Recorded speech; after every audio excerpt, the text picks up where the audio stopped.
ஜேஜேக்கு வந்து ட்ரை ஃப்ரூட்டும் அதுக்கப்புறமா வந்து ஈவினிங் ஸ்நாக்கும் காலி ஆகிட்டு. ஸோ நம்ம இப்போ கடைக்கு போய் வாங்கிட்டு வரோம். ஜோசியை போய் எழுப்பிடலாம், பிகாஸ் ஜோசி இன்னும் தூங்கிட்டு தான் இருக்கா.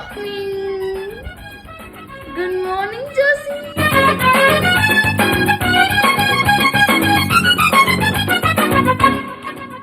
ஜோசிக்கு நான் என்னென்ன ஃபுட்லாம் வாங்கிக்கணும் உங்களுக்கு காட்டுறேன். ஜோசிக்கு வந்து மார்னிங் ட்ரை ஃப்ரூட்டாக கொடுக்கலாம்னு சொல்லிட்டு இது வாங்கியிருக்கோம். இது வந்து சூ பண்ணால் வந்து பல்லுலாம் கொஞ்சம் கரைஞ்சிருமா, ஷார்ப்பாக இருக்கிறதுனால கரைஞ்சிருமா, பிஸ்கெட் மாதிரி உங்களுக்கு நான் கொடுக்குறேன்.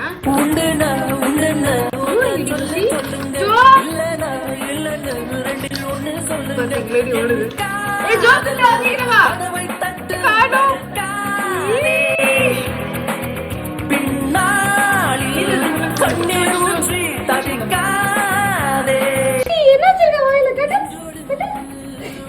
காதல் வைத்து அன்போடு சிறு கோபம் என்ன. Bye guys.